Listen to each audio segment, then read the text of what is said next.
Good afternoon, and welcome to the National Press Club. My name is Sonia Hilgren. I am president of the National Press Club and editor of Farm Journal. I'd like to welcome club members in the audience today, as well as those of you watching on C-SPAN and listening on National Public Radio and the Global Internet Computer Network. Before introducing our head table, I would like to remind members of some upcoming speakers. On Thursday, April 25th, Henry Cisneros, the Secretary of Housing and Urban Development, will present the first annual State of America's Communities. On Wednesday, May 8th, the Governor of Hong Kong, Christopher Patten, will address a press club audience. And on Thursday, May 9th, Beverly Sills, former opera singer and current chairman of the Lincoln Center for the Performing Arts, will talk about the future of the arts in a downsized world.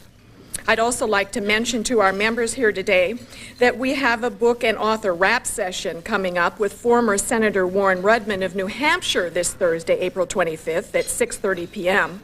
His book is entitled Combat: 12 Years in the U.S. Senate. Transcripts and audio and video tapes of Press Club luncheons are available by calling 1-800-NPC-2334. If you have questions for our speaker, please write them on the cards provided at your tables and send them up to me. I will ask as many as time permits. I'd now like to introduce our head table guests and ask them to stand briefly when their names are called. From your right, John Sawyer, Washington Bureau Chief, St. Louis Post-Dispatch. Lisa Zagaroli, Detroit News. Maria Riccio, Fort Worth Star-Tribune. Star-Telegram. There's a mistake here, but I knew the right answer. Harding Carter. The third president, Main Street Productions. Stephen Labaton, New York Times. Pamela Gilbert, wife of the Speaker. Peggy Roberson, freelance journalist and chairman of the National Press Club Speakers Committee. Cassandra Lewis, daughter of the Speaker. Greg Gordon, Minneapolis Star-Tribune, and member of the Press Club Speakers Committee, who arranged today's luncheon. Susan Garland, Business Week. And Tom Deemer of the Cleveland Plain Dealer. Our guest today has been compared to a Boy Scout because of his innocent appearance and bottomless enthusiasm. Some people say he looks and acts a bit like a mild-mannered Clark Kent. But don't be fooled by Chuck Lewis's disarming style. Since he formed the Center for Public Integrity, in an office that he compares to a post office box, the group's bite has left more than a few national figures in tatters. It was Lewis who called a news conference a few months ago to denounce GOP candidate Pat Buchanan for letting Larry Pratt, the head of the Gun Owners of America, serve as a national campaign co-chairman. Lewis pointed out that Pratt had been present at a meeting attended by leaders of the white supremacist Aryan Nation, the Ku Klux Klan, and the Christian Identity Movement. Within hours of the news conference, Pratt announced he was taking a leave of absence from the Buchanan campaign. Lewis is a significant force in the nation's capital, a new government watchdog alongside the likes of Ralph Nader and Joan Claybrook. If the mainstream press is not doing enough hard-hitting, investigative reporting on ethics in government, Lewis's center is there to fill the void. A graduate of the University of Delaware and the Johns Hopkins University School of Advanced International Studies, Lewis worked for 11 years as an investigative reporter for ABC and CBS News. Frustrated with the time and space constraints of TV, he quit his last TV job as producer for 60 Minutes in 1988. The next day, he decided to try to create a more perfect form of journalism. His first report traced a long trail of White House trade officials who had gone to work for foreign companies and governments. It led to a General Accounting Office investigation. Lewis's group won funding from nonprofit foundations. In the 1992 presidential race, candidate Bill Clinton, Jerry Brown, Pat Buchanan, and Ross Perot all cited the center's findings. The center, now equipped with a paid staff of 6 and legions of volunteers, has churned out 18 reports since then, developing a reputation for being tough but fair. Lewis insists that everyone named in the center's report be offered a chance to respond, a high standard not always adhered to by the news media pressed by minute-to-minute deadlines. Ladies and gentlemen, please welcome to the National Press Club, a conscience for the news media and politicians alike, Charles Lewis.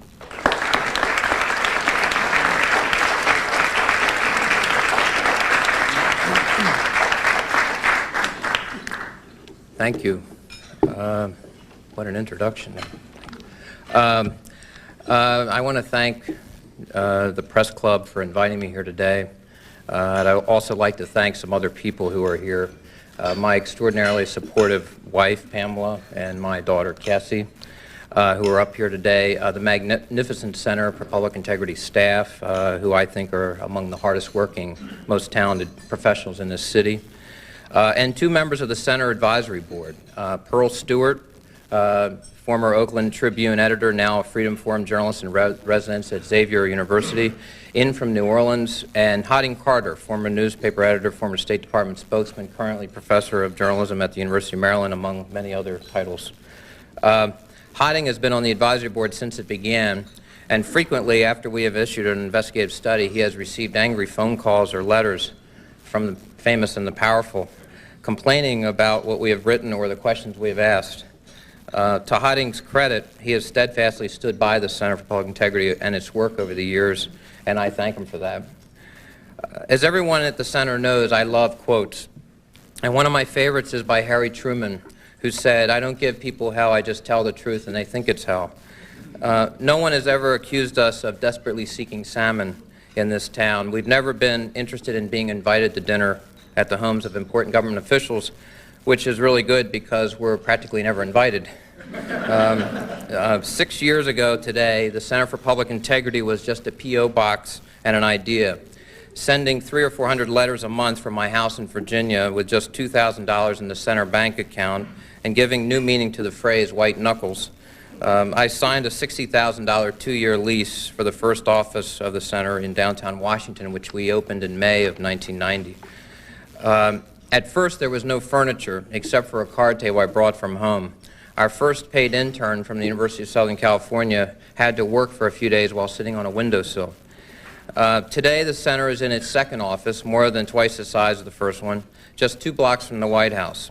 We now have had more than 100 paid interns. The Center has conducted 20 investigative projects, including 19 published studies, most recently a commercially published book, now in its 3rd printing, The Buying of the President. In late 1994, we hired the former director of news for NBC, Alex Benes, and a couple months ago, we hired the managing editor of the National Journal, Bill Hogan. We never called a news conference to announce our formal existence as an organization. We just started publishing investigative center studies at news conferences held here at the Press Club. Our annual budget is under $1 million, and we have always disclosed information about our sources and amounts of funding. Described as an investigative think tank by the Boston Globe and the IRE Journal, the Nonpartisan Center for Public Integrity does heavy lifting research about public service and ethics-related issues. From day one, we have been fascinated by the mercenary culture of politics, which places private gain ahead of the broad public interest and public trust, a mercenary culture in which vital decisions at all levels, local, state, and federal, are too frequently corroded by distortions of the public debate. I've always enjoyed these newsmaker luncheons, particularly the one a few weeks ago, which awarded 2 women journalists, one in Seattle, Washington, one formerly in Turkey, who displayed guts and courage in writing the truth and offending the powers that be. Kathy George of the Seattle Post-Intelligencer and Eliza Marcus of Reuters were given the National Press Club's annual Freedom of the Press Award. We all know that reporters, not only in Turkey but throughout the former Soviet Union, not to mention Africa, the Middle East, Latin America, and elsewhere, are murdered each year for seeking to find and to tell the truth. I sometimes think that in this country, too often we take our freedoms and constitutional rights to question authority for granted. And as much as we sometimes complain about the lack of disclosure of public information, the fact is that here in the United States, the people actually have more access to information than any country in the world. In 1992, I was invited to speak at an international conference on investigative reporting in Moscow. I was struck by the stark differences in perspectives. A British journalist had been jailed 5 times for violating national secrecy laws. An editor in New Delhi had also been jailed for unveiling national secrets. A reporter in South Africa had seen her sources murdered in the streets. One reporter who spoke, Maria Jimena Duzan, had written about the Medellin cartel in her Bogota, Colombia newspaper. Afterwards, her apartment was blown up and her sister was murdered. Meanwhile, most of us from the United States found ourselves complaining about the difficulties with the Freedom of Information Act and other non-life-threatening issues. Just because we have the freedom of the press and the Freedom of Information Act and other freedoms, however, doesn't mean those rights and privileges are fully exercised or utilized. Far less is disclosed than should be in this country, frequently because powerful folks don't want it disclosed. Recently, the Tampa Tribune did an impressive series of stories on the massive conflicts of interest in the Florida legislature. In one particular committee on health care, there was a bill to require hospitals to publicly disclose to consumers statistical information about the fatal and not quite fatal accidents and mistakes made by doctors and nurses in their facilities. The bill died in committee, and all of the votes to kill this sunshine measure were cast by doctors or hospital officials serving on this committee of the Florida part-time citizen legislature. Not only is sunshine the best disinfectant in a democracy, I truly believe that information is power. At the Center for Public Integrity, for what we do and what we believe, we could have just as easily named our organization the Center for Public Information. In late January, the Washington Post, in conjunction with the Kaiser Family Foundation and Harvard University, published an excellent 6-part series called Reality Check: The Politics of Mistrust. After extensive public opinion polling, it was affirmed that people who know about politics vote more often than people who do not. In other words, knowledge acts as a bridge to participation. Information also, of course, can provoke anger and change. The Center for Public Integrity was the first organization to discover that after they left government, half the White House trade officials went to work for the people they had been negotiating against, foreign governments and foreign corporations. Today, such revolving door activity is illegal. I won't go through all 20 investigative projects and the impact some of the information made. But for example, the Center for Public Integrity was among the first organizations to ask presidential candidate Steve Forbes for his tax returns. When he refused to release them, with the help of the FEC disclosure material and a certified public accountant, we estimated that with the flat tax he was proposing, Forbes' annual tax liability would be cut in half. Forbes never disclosed those tax returns, but in polls, 60% of the public believed that they ought to be public information. Dole and Graham issued their tax returns, and the flat tax issue faded a bit along with Forbes' candidacy. The buying of the president is the first systematic examination of the financial relationships and entanglements of America's major 1996 presidential candidates, and it has the added advantage of being published before the election. What a concept. When we vote for a candidate, we are getting a package deal, the politician and his or her career patrons. Isn't it about time the public was told about these wealthy special interests behind each of the political candidates? We are excited that this book, published by Avon, is in its 3rd printing, and the New York Times recently purchased the overseas serialization rights. We never said that money is the only significant factor in presidential or other elections, but it is clearly an essential ingredient. Indeed, without it, candidacies die on the vine. In every presidential election since 1976, the candidate who has raised the most money at the end of the year preceding the election and played by the post-Watergate rules and been eligible for matching funds, the candidate who has raised the most money has become his party's nominee without exception.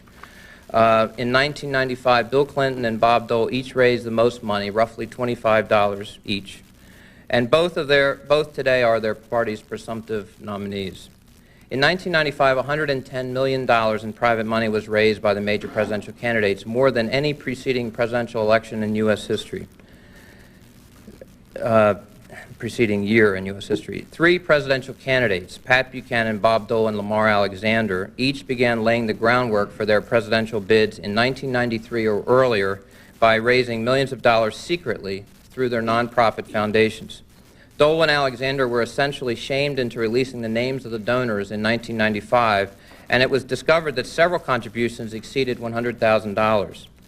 Buchanan still refuses to release the names of his foundation donors, although it has been reported that textile magnate Roger Milliken contributed roughly $2 million. Speaking of stonewalling requests for what ought to be public information, the Clinton People's Inaugural, which raised more money for an inauguration than anyone in history, $42 million, still refuses to release the names of that foundation's $100,000 donors. Why? As an investigative reporter for almost 20 years, it always worries me when people who do public things don't want to talk about them. Now at the Center for Public Integrity, we understand that occasionally people in this town might not want to talk to us. We don't take it personally. But that doesn't mean the questions should fade away, unanswered and ignored. That's one of the reasons we keep asking them. We hope journalists and the general public might share our curiosity and raise the issue themselves. The Center for Public Integrity has, we've been informed, one of the most popular websites on the Internet, which includes financial disclosure information about all the major presidential candidates and what we call unanswered questions. They were asked in early January, and they're still unanswered. How does Bob Dole explain his relationship with a California-based Gallo wine family? He has helped them receive millions of dollars in tax, export subsidy, and other favors, and the Gallos are Dole's top career patron, contributing $381,000 over the years, not counting more than $700,000 to the Dole Foundation. I don't think there are all that many grapes in Kansas. How does President Clinton explain his close relationship with his top patron, the New York investment bank Goldman Sachs? Former Goldman Sachs chairman Robert Rubin and his wife gave $300,000 to the Democratic Party to help ensure Clinton's election in 1992. Rubin is currently serving in his second cabinet post and personally handled the $20 billion Mexican bailout following the Mexico peso devaluation crisis, a policy strongly sought by Goldman Sachs. Whether the bailout was wise or unwise is not the point. The public ought to know that the close relationship exists between the president and his top patron.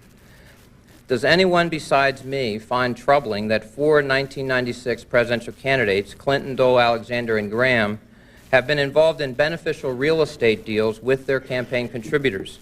Why is it the candidates are never asked about these issues?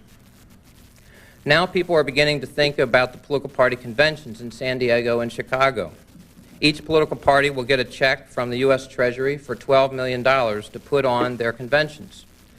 Now, $12 million seems like enough money to put on a big party. That's a lot of balloons.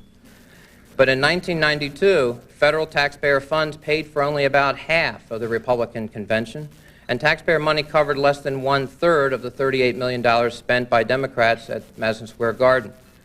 Special interests will dump millions of dollars into these parties and their city host committees, and you will see remarkable hospitality suite corporate schmoozing this summer. Who is giving the money, and does each presumptive party nominee, Bob Dole and Bill Clinton, in the name of sunshine and frequently mentioned reform, do they pledge that all of such corporate receptions will be open to the public? We are thrilled by the acclaim the buying the president has received. It hasn't, of course, been unanimous.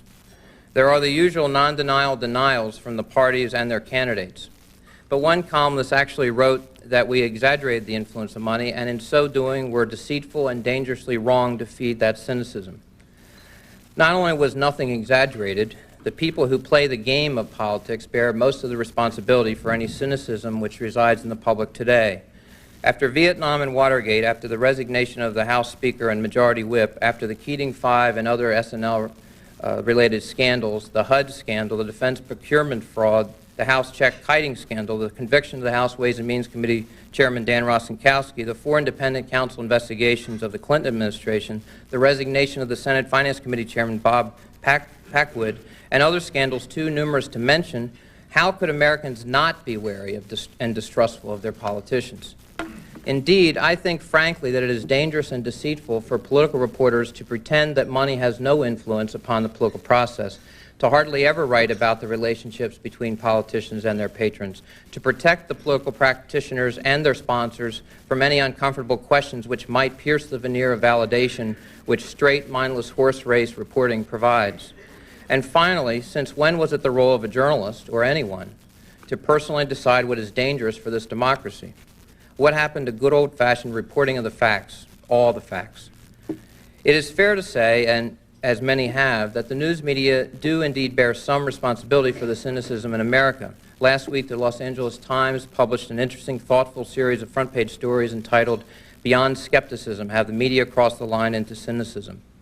That and other analyses I have read do not blame investigative journalism for providing substantive information about the backgrounds of the candidates. Quite the contrary, it is exactly the horse race reportage that is the culprit, contributing to cynicism. For example, according to the Center for Media and Public Affairs, in the first 3 months of 1996, there were 2.5 times as many evening network news stories on who's ahead than on the substance of the candidates' policies. Reporters were on the air 6 times longer talking to each other than the presidential candidates they were covering. 13 hours of network television evening news time versus 2 hours. Voters are turned off by strategy stories, public opinion polls which sometimes seem to suggest the race is all but over, spin control, attack ads, and other efforts by candidates to manipulate public perceptions. On the other hand, and this is not scientific, just my own 2 cents, I believe the public yearns for information which affects their daily lives, which is directly relevant to their economic situation. When people read about well-heeled interests influencing public policies, it gets their attention and it gets their blood pumping. How else do you explain that wonderful America What Went Wrong series by America's premier investigative journalists Don Bartlett and Jim Steele of the Philadelphia Inquirer? After the first day's story, the Inquirer's daily circulation jumped 10,000. Ultimately, there were more than 225,000 requests for reprints of the series, and the book, published later, was a bestseller. People want this information, and they seldom get it. In Indiana, there had been almost no in-depth reporting about the money behind the state legislature, in large part because the campaign finance records, as in many states, are still on paper. The Center for Public Integrity took 19,000 records, entered them into a relational computer database, and gave the suddenly accessible information to a dozen news organizations. The Indianapolis Star did a series of stories entitled State House Sellout, How Special Interests Hijacked the Legislature. More than 2,000 readers contacted the newspaper, the biggest response in the newspaper's history. The Fort Wayne Journal-Gazette and Evansville Courier also did series of stories, as did WTHR-TV, the NBC affiliate in Indianapolis.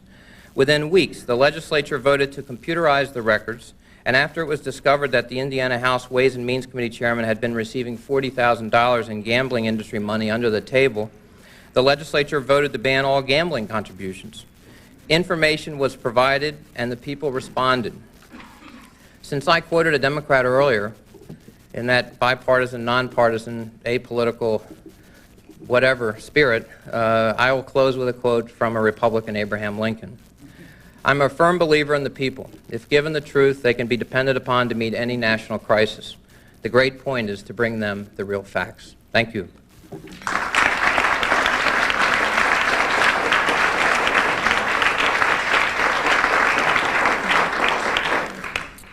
Well, since you ended with Abraham Lincoln, I will begin with him.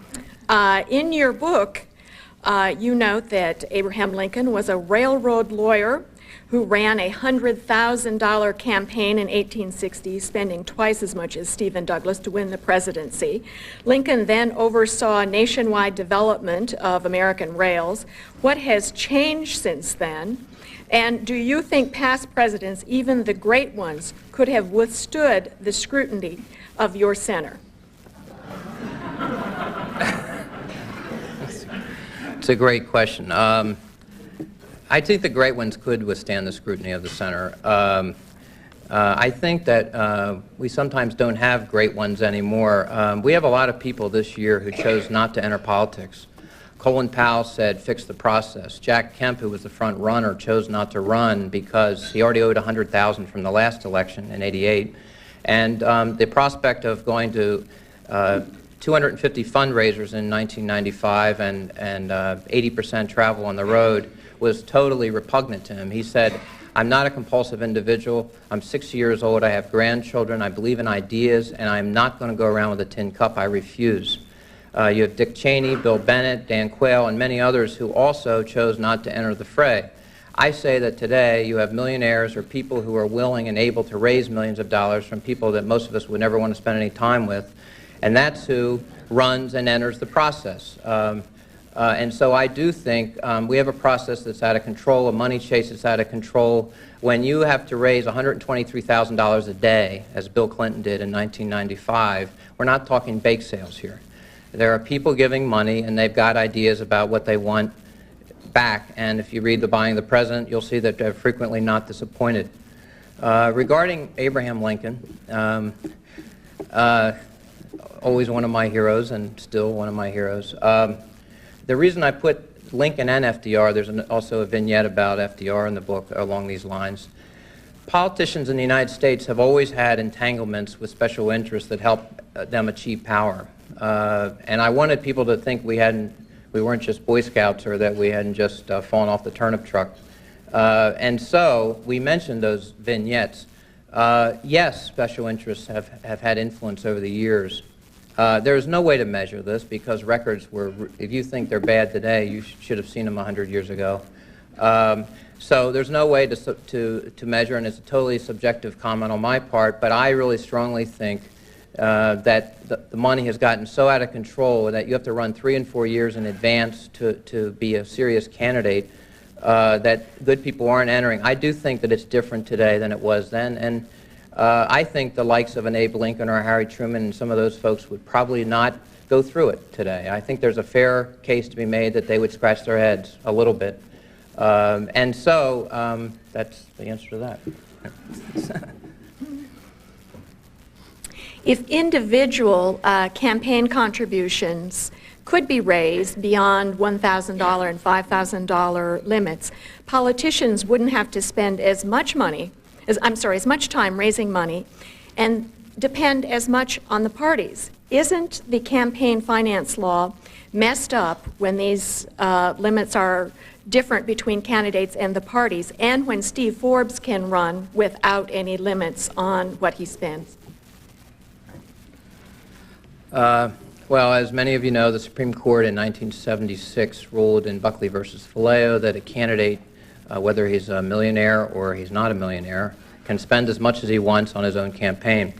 Until that Supreme Court case is overturned, you will still have millionaires spending a lot of money. You'll still have Huffington spending $28 million in California. You'll still have people like Steve Forbes entering the race. There are people in the Congress right now, some of whom are retiring, like Bill Bradley, who think you need to do a constitutional amendment, literally, to the Constitution on that whole free speech issue. On the question of limits, I have to say, I confess, I really think that the folks that are pushing that, I really worry if they don't have a bad case of political amnesia. Let's go back to 1974 just for a moment. Most Americans did not like learning about smoky bars and offshore accounts and suitcases of cash, the average contribution to Richard Nixon and CREEP, the Committee to Re-elect the President, being $40,000, $2 million check from Clement Stone.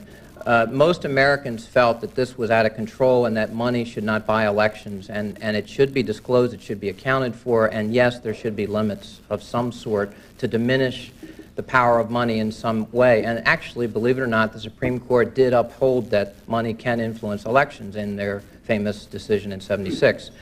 So now you have folks who say, get rid of the limits, they're hopeless, no one can enforce them. That's a whole other story. Why can't you enforce them? Maybe it's because you created an agency that is weak and inefficient and can enforce them. That's a whole other issue. But the bottom line is, to me, it's counterintuitive. If you have a raging fire, the way to control that fire is to put water, not kerosene, on it.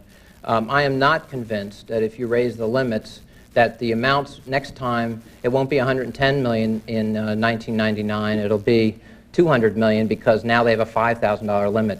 And that's what you're asking for, and I just don't get it. I think I took logic, but I just missed something there. So if wealthy people and PACs don't pay for campaigns, who does? Isn't total public financing as destructive to democracy as our current system?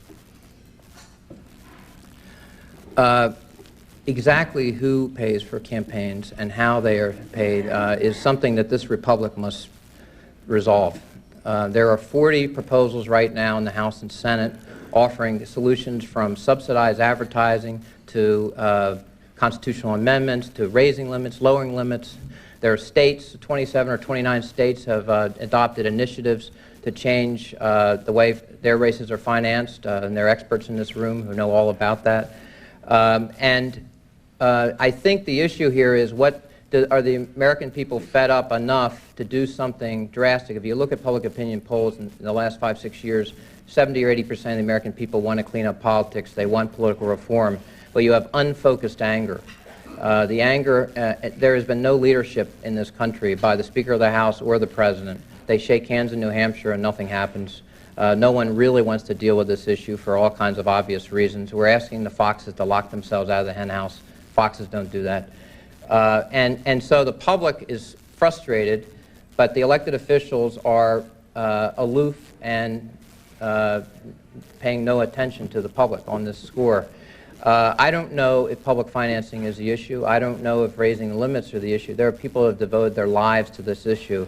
The question is, there needs to be leadership. I know it's a word we seldom think of, but it is an issue that someone must lead this country on this subject. We have a crisis of confidence in our government today for good reason, and someone must find a way to clean it up. And that consensus at this moment does not exist, except that something must be done. As Colin Powell said, fix the process. And I think that's where this issue is in this country today. Do you foresee an investigation similar to Whitewater of the Dole's business deals with supporters if Dole wins the White House? I try never to predict the future. There's no way of telling about future investigations. If the question is getting at the issue, are some of the personal dealings of Bob Dole intriguing? Yes, they are. Do most members of the United States Senate purchase condominiums, oceanfront condominiums, below the market price and make the first payment at half a year after the purchase date? Most Americans don't do that. Are there questions over the years about some of these dealings? Yes. Does that mean there'll be an investigation in 1997? Absolutely not. Who knows? I mean, it doesn't guarantee anything. We all know how delicate and tricky things are about investigations, how subjective they are, and I'm not going to go down that road. Are contributions to the American Red Cross, headed by Elizabeth Dole, another way to get access? In the buying of the president, we have information about several spouses. We have information about Wendy Graham, Hillary Clinton, Honey, Alexander, and yes, Elizabeth Dole. This is a new issue of ethics in this town that is going to bear some additional thought and scrutiny. Is what about spouses? What about their entanglements and their involvements in the two income families that we now have that we maybe didn't have 20 or 30 years ago when ethics laws were drafted? There is a whole body of work and thought that probably has not occurred yet in dealing with this issue. Elizabeth Dole has indicated she will stay at the Red Cross and she will try to run the Red Cross and raise millions of dollars in her job as president while she is the First Lady. She certainly has, under the Constitution, a right to work anywhere she wants. It's also unprecedented historically for a First Lady to have a job, full-time, demanding job like that, also interacting in terms of millions of dollars with potential donors also to the Republican Party. Is there a potential there for problems? I think it's obvious that there is some potential. That she has taken certain steps to avoid this. There are stories in the works that are going to come in weeks ahead. Her way of dealing with it is when she meets with people on behalf of the Red Cross, and they say, by the way, we're very excited about Senator Dole, and we'd like to talk to you about contributing. She'll ask the other Red Cross people to leave the room, and then she'll talk to them about Bob. I would suggest that she might want to think a little more elaborately about putting these walls up. That seems like a pretty thin wall to me. So I think there are potential problems and issues here. Another consumer advocacy group, Common Cause, condemns the role of big money PACs but condones participation by labor unions. What is your opinion of union contributions to political campaigns, such as the '96 effort to target 40 House Republican freshmen? If there's one thing that we tried to make clear in the buying of the president, it's money is money. Doesn't matter where it comes from.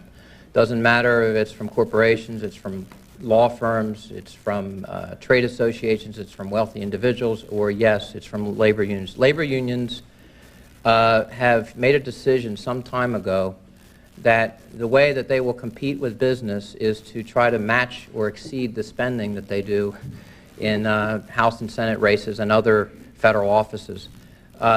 If you look at any of the numbers, the amount of money that's spent by labor, the actual number spent by labor, is approximately 1/3 what business spends. But have they tried to influence the process with money, if that's the question? Absolutely, they have tried to do it. They've given $7 or $8 million to the Democratic Party since 1992. They usually, of course, support Democrats. Now there's a big issue because they're going to spend $35 million to educate voters, or whatever the euphemism is about how they've described they're going to spend their money. But remember, it doesn't matter whether they spend $35 million or $15 million or $60 million. They're still going to be outspent by the people that they oppose every day, generally, which is business. The point is, you have an arms race of sorts with money. You have all these folks are giving as much as possible because they want to attain influence and access to power. And it really doesn't matter where they're coming from because that's their interest and they've got the bucks. The problem is the average American doesn't have any money. The average contribution to campaigns, most Americans, in fact, 96% of the American people do not contribute to campaigns at all. A check of $200 and larger comes from 1/3 of 1%, according to the Center for Responsive Politics. The point I'm making here is money is a very, very exclusive game. Most Americans don't have it, and they don't spend it on politics. So you have this game going on amongst these interests, and the public is on the sideline, and that's sort of what's happening here. How much undisclosed money is there in the political process, and what should be done to bring soft money and other undisclosed sources of political funds to light? There's a ton of undisclosed money. One of the things that business groups would say about my last response is, what about all the labor union members around the nation? 14 million people who, as volunteers, can get out the vote. Well, what about that get out the vote? What about the Christian Coalition? What about gun rights groups? What about anti-abortion rights? Those folks are spending millions of dollars in person hours, as well as phone banks, as well as actual expenditures. Some of the expenditures are required to be disclosed under the FEC, but some of that other stuff, there's no way of calculating the amount. Soft money is a huge problem. In 1907, there's a law in the books that says corporations cannot give money directly to candidates. So guess what they do, folks? They give it to the party, and it's laundered through the party. 70% of both parties' money today comes from corporations, including the Democratic Party. And the way what happens is tens of millions of dollars. Both parties have separately pledged that they're going to raise $120 million in soft money between now and November. These numbers are off the charts. This is unlimited money that's going to the parties that will be used for Bill Clinton and Bob Dole. This shows what a sham our laws have become since Watergate. In your book, you say that candidates spent $1.47 billion in 1992 to run for federal offices. What's your estimate for '96?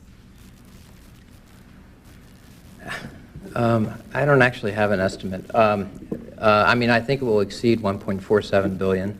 I think, but it would be very speculative to give you a number. In 1988, the cost total, including matching funds for the presidential campaign by all candidates, was $500 million. In 1992, it was $550 million. The general thinking is that it will easily exceed $600 million this time. That's just the presidential, not counting the congressional races. Politics is getting more and more expensive every day, and a lot of people can't afford to get in this game. The average cost of a House seat now is $600,000. The average cost of a Senate seat is over $4 million unless you live in California, and then you've got really big problems. 3 story ideas, please, that reporters are not pursuing.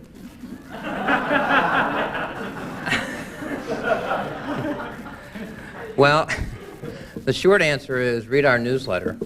It's coming out. I'm serious. We have since we've added Bill Hogan and others at the center. We've got some magnificent projects that I think are revealing. I think there are many ideas for projects. One is where is the United States in this issue in relation to other nations? Some countries have very short election processes. They have no cost of advertising. It's all given by the public because the public owns the airwaves. There could be some very interesting comparative reporting with other nations. I think you should look really closely at this story that broke over the weekend about Bob Dole. I think that's very interesting to a lot of people. As Meredith O'Brien of the Center has written an editorial in the last day from our center, this is deja vu all over again. Bob Dole was in trouble in 1988. A company called Birdview raised $24,000. The employees were basically forced to, or told to give the money, and then they were reimbursed, which is a criminal violation. They ended up paying fines when the FEC finally got around to it 7 years later.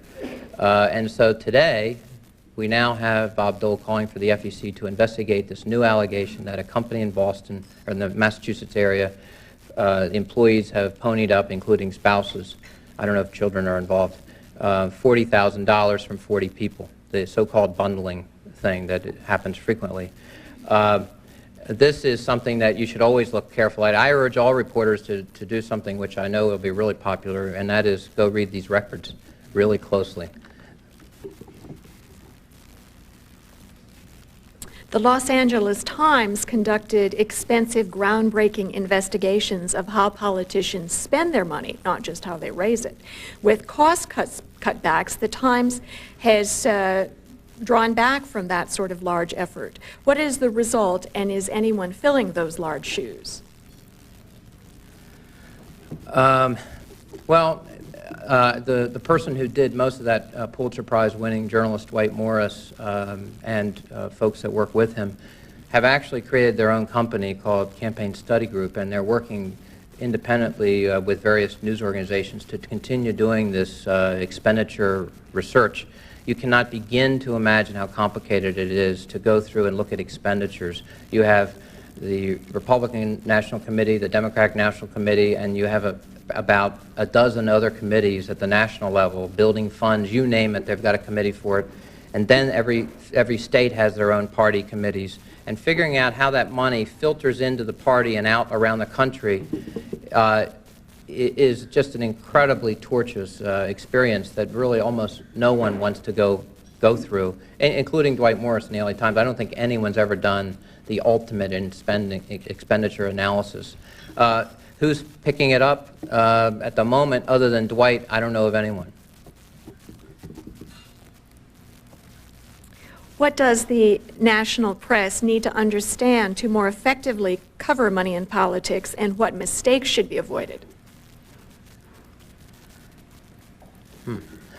Well, as I was saying in some of my statement there, I think that too often there's two things that political reporters don't do: windows and investigative reporting about where the money came from. I think they need to start looking at what that money bought and who gave it, and those questions that are unseemly, that no one ever, it's like a hair in the soup, nobody wants to acknowledge it. I think it's time political reporters. I used to be a sports writer years ago, and you always want to be on the bus. You want to get to know the people you're covering, and that's the conundrum that political reporters have. If they ask them about the fat cat or the corporate angel that is the #1 patron, they probably won't be still riding on the bus, or at least they just won't be able to get close to that press secretary the way they could before. I think news organizations should have other reporters, other than political reporters, do this kind of reporting. And just understand and acknowledge that political reporters are too close to their people they're covering. I honestly think that would be a useful idea to try.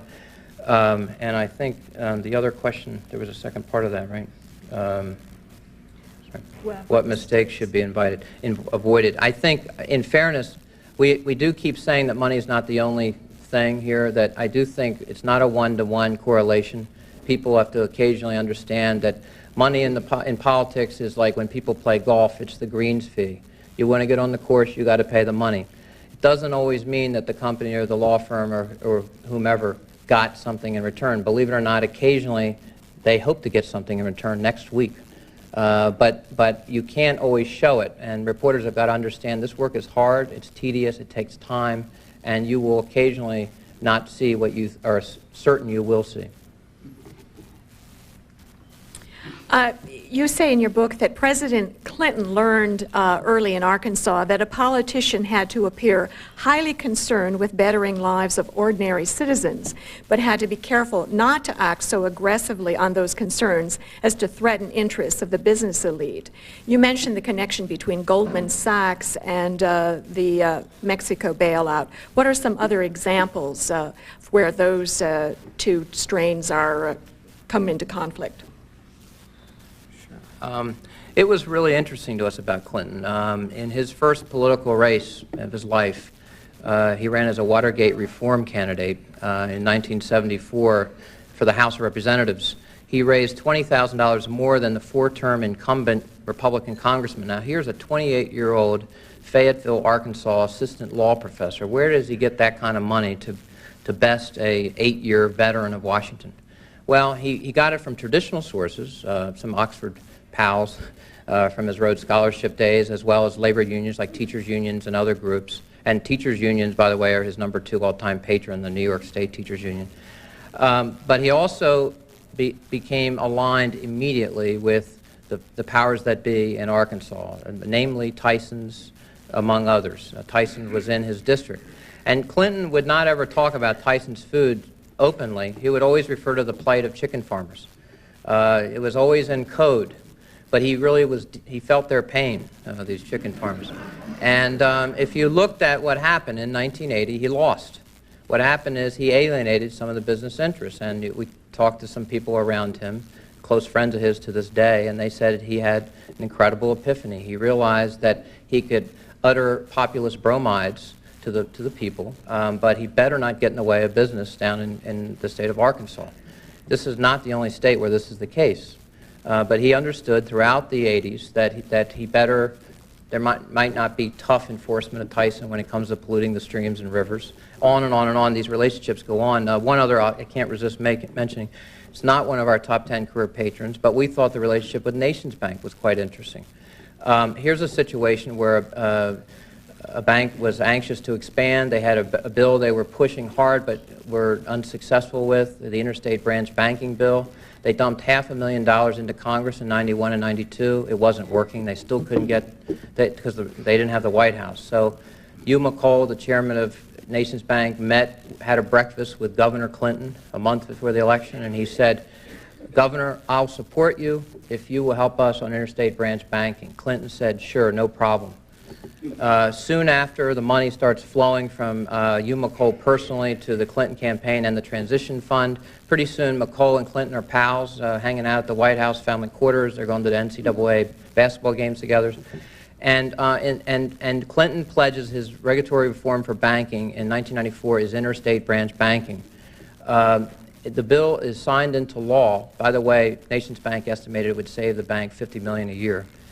It was signed into law in September 29, 1994 in the aptly named cash room of the Treasury Department. Standing next to the President of the United States is Hugh McColl. And 3 weeks later, Nations Bank gives the Democratic Party a $3.5 million loan at a favorable interest rate. At a time the party was strapped for money, there were millions of dollars in debt. Now, the DNC, the White House, and Nations Bank all say that this is completely unrelated. And I can see why they'd say that. You do make the link between Goldman Sachs and the Mexican bailout, as though Clinton bailed out Mexico to help Goldman Sachs. But wasn't there a larger diplomatic and national interest question, such as the Mexican economy possibly collapsing so that unemployed Mexicans would cross our border? It's an excellent question. I said in my statement, whatever you think of the bailout, the public should know the relationship between the patrons and the politicians. They should know that Goldman Sachs is very tight with this particular president. They should know, if they read the book, that one of the key companies or banks in the country helping with the legal defense fund is Goldman Sachs in a very quiet way. there's no question maybe perhaps the bailout was a good idea. I don't get into policies or testify for or against cabinet nominees or any of those kinds of things. That's a whole other issue. I know that there's a constituency and strong arguments diplomatically and economically why that might have been a good thing. But I think the public needs to know the relationship, and I honestly think Robert Rubin set himself up for controversy by handling the issue. There are others at Treasury that could have handled that bailout. By him personally handling it, he was liable in terms of civil litigation from Mexico. He personally was vulnerable to being sued by bondholders through Goldman Sachs down there. I mean, when you're that deeply enmeshed, your recusal from your prior employer should not be 1 year, as it is now. I think perhaps it should be a few more years, especially something that significant involving that much taxpayer money. I think he left himself open. Lobbyists are feverishly trying to discover loopholes in the new congressional gift limits. Under the first beer loophole, staffers buy 1 beer at a bar, then lobbyists pick up the tab for the rest of the night. What are the most outrageous loophole scams you've discovered? That's a pretty good one.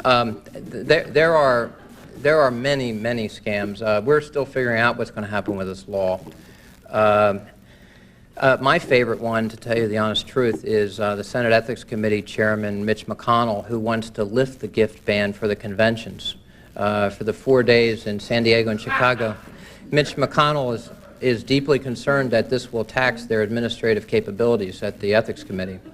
And obviously this is completely ludicrous. There is no more elaborate schmoozing that goes on. It is the Super Bowl of influence mongery are the two conventions. If you don't enforce the gift ban then, you might as well just forget it.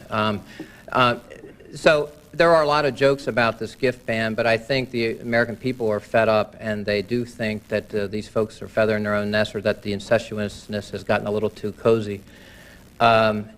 Exactly whether this is a perfect law, probably almost certainly it's not.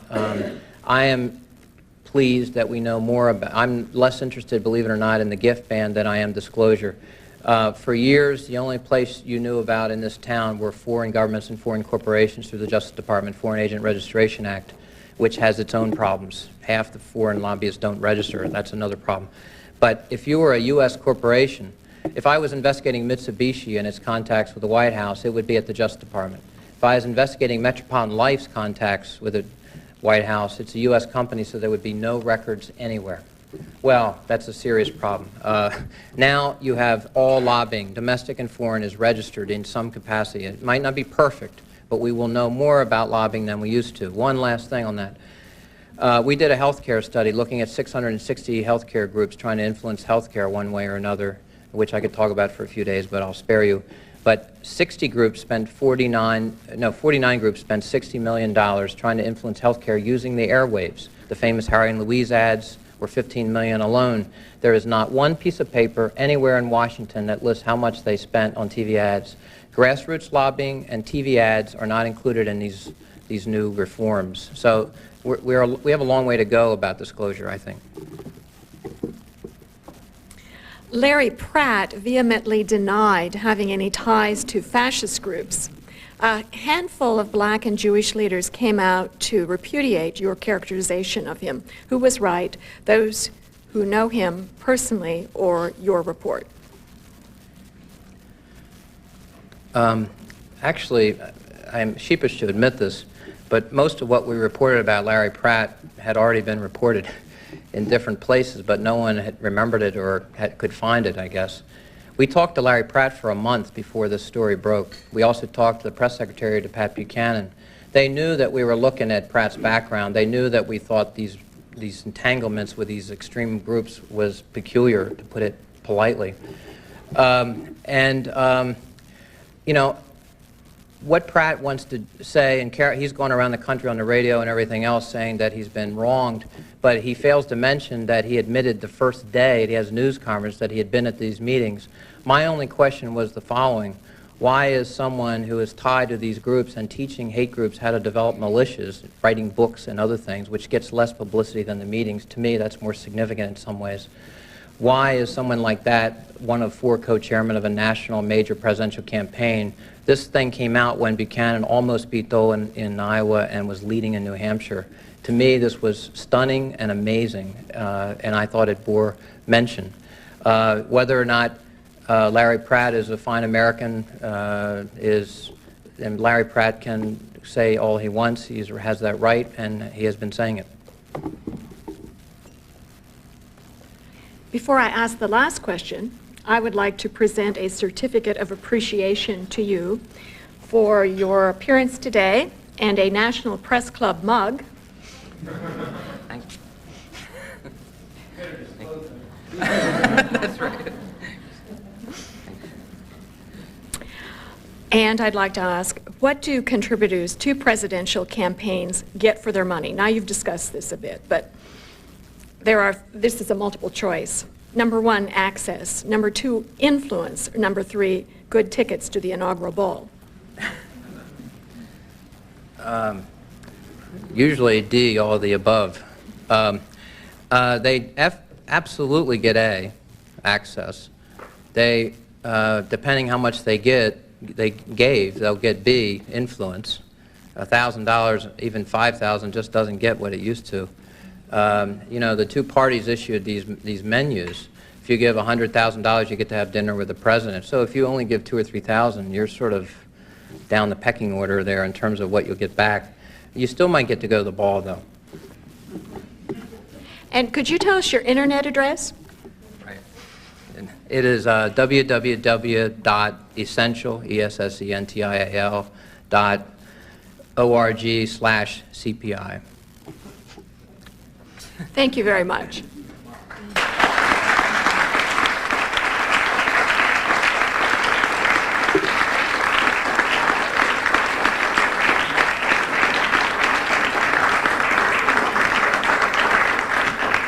And I'd like to thank our staff members, Melissa Bender and Chad Taylor and Melanie Abdu-Dermott and Howard Rothman for organizing today's luncheon. Good day and thank you.